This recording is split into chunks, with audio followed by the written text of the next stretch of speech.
তো কেমন আছেন আপনারা সবাই? কমেন্টে জানান। এটা আমার লাইফের ফার্স্ট ব্লগ হতে চলেছে। আজ আমি আমার ছাদ বাগানে কিছু গাছ লাগাবো। তো ভালো লাগলে ভিডিওটা একটা লাইক করে দিন। তো বন্ধুরা, এরকম 10টা বালতিতে আজকে আমি গাছ লাগাতে চলেছি। তো এবার এই বালতিগুলো এই মেশিনের সাহায্যে ড্রেনেজ হোল বানাতে হবে। গাছ সুস্থ রাখার জন্য ভালো ড্রেনেজ হোল খুব প্রয়োজন, তাই আমরা ড্রেনেজ হোলগুলো বানিয়ে নিই। তো এভাবে ড্রেনেজ হোলগুলো বানাতে হবে। প্রতিটি বালতিতে 8টা করে আমি ড্রেনেজ হোল বানিয়েছি। ফার্স্ট বালতি বানানো কমপ্লিট, এবার এদের পালা। এগুলো বানিয়ে দেখাচ্ছি। বন্ধুরা, আমার এই 10টা বালতিতে ড্রেনেজ হোল বানানো কমপ্লিট হয়ে গেছে। আর এই 10টা যে বালতি রয়েছে এগুলো পরে ধুয়ে পরে ড্রেনেজ হোল বানাতে হবে।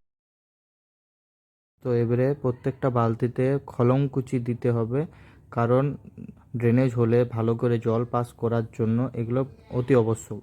তো প্রত্যেকটা বালতিতে ভালো করে খলমকুচি দিয়ে নিই। দেওয়া হয়ে গেলে এর উপরে মাটি দিতে হবে। তো এইভাবে প্রত্যেকটা বালতিতে খলমকুচি দিয়ে পরে সাজিয়ে নিতে হবে ভালো করে, কারণ প্রত্যেকটা বালতিতে ড্রেনেজ হোল অনেক ভালো করে চাই। ভালোভাবে ড্রেনেজ হোল যদি না থাকে তাহলে গাছের গোড়া অতিরিক্ত জলের জন্য গাছের গোড়াগুলি পচে যায়।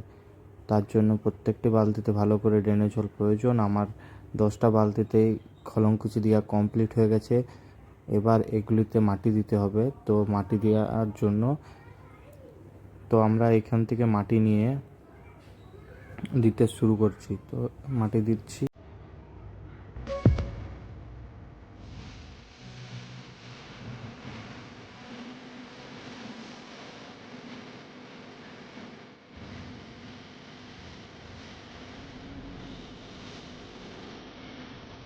এইভাবে আমাকে প্রত্যেকটা বালতিতে মাটির লেয়ার বানাতে হবে।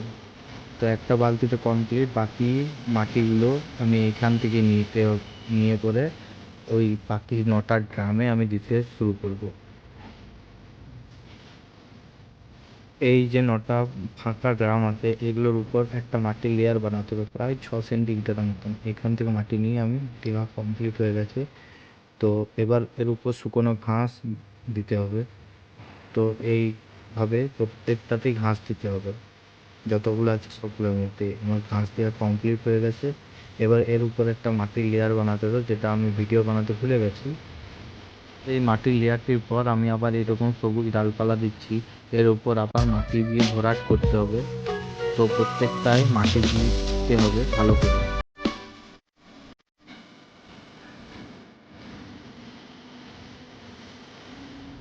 তো বাকি সব টবগুলোর মধ্যে আমি মাটি দেবো, আর সেই মাটিগুলো দেবো এইখান থেকে। তো এখান থেকে মাটিগুলো ভালো করে বার করে দিচ্ছি। তো দেওয়া আমার কমপ্লিট হয়ে গেছে।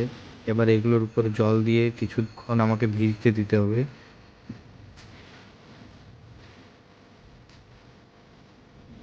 চলুন বন্ধুরা, জল দেওয়ার পর আবার ফিরে আসছি আমি। জল দিতে দিতে আমার একটা বিপদ হতে হতে বেঁচে গেছি। খুবই বড় বিপদ হয়ে যেতে পারতো। তো আমি এখান থেকে জল দিচ্ছিলাম, তো ভর্তি বালতিটা আমার পায়ের উপরে পড়ে যায় এখানে। তো আমার জল দিয়ে কমপ্লিট হয়ে গেছে। এবারে এটাকে আমাকে ভিজতে দিতে হবে অ্যাকচুয়ালি, কারণ অনেক দিন থেকে মাটিটা শুষ্ক হয়েছিল। এবার ভালো করে ভিজতে দিতে হবে। এবার বাবাকে খাবার দিতে যাচ্ছি। আমি খাবার টাবার খেয়ে এলাম। টিফিনটা দিয়ে আসি বাবাকে, দিয়ে করে আমার গাড়ি রেডি আছে। अभी तक यह स्पष्ट नहीं हो पाया है कि वह एक समुद्री जीव है या सिर्फ एक भ्रम।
বাবাকে খাবার দিয়ে দিয়েছি, বাবা খাবার খাচ্ছিল।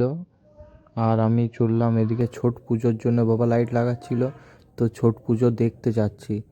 তো এইখানে ছট পুজো হচ্ছে আমাদের এখানে, দেখুন বন্ধুরা, জলটা কাঁচের মতো সুন্দর লাগছে দেখতে, খুব সুন্দর মনোরম দৃশ্য।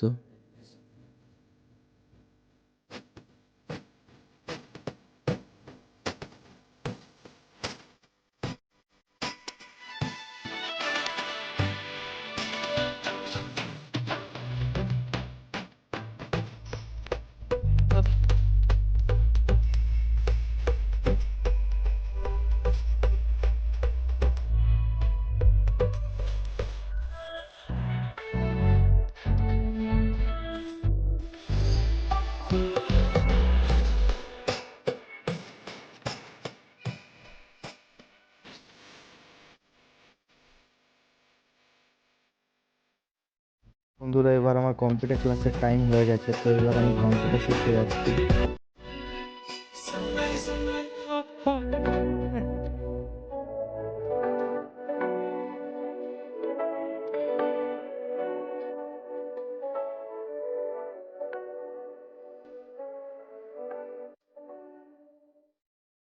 তো আমার কম্পিউটার ক্লাস শেষ, ক্লাস করতে করতে রাত হয়ে গেছে, আর এই ছোট পুজোর লাইটিং দেখতে দেখতে ঘর যাচ্ছে। খুব প্রিয় দৃশ্য এটা আমার, লাইটিং, এরকম লাইটিং আমার খুব ভালো লাগে।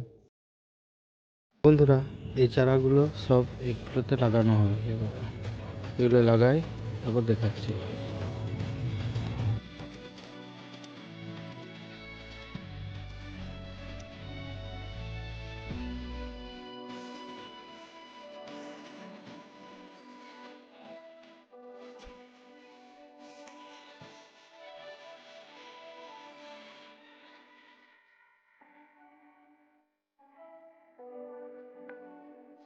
এবার এই প্রত্যেকটা গাছকে খুব ভালোভাবে লাগাতে হবে চারাগুলোকে আমাকে, তো লাগিয়ে আসি, দেখাচ্ছি। এই দেখুন আমার লাগানো কমপ্লিট হয়ে গেছে, এবার এগুলোতে জল দিতে হবে, তো ভালো করে জল, জল দেওয়ার এরকম করে সব গাছগুলোকে কমপ্লিট। এবারে পরের দিন দেখা যাক কি হয় অবস্থা। বন্ধুরা, তারপরের দিন চারাগুলোর অবস্থা এরকম, একটু ঝিমানো ঝিমানো কয়েকটা গাছ লাগছে, কারণ অনেক দূর থেকে নিয়ে আসা হয়েছে এদের।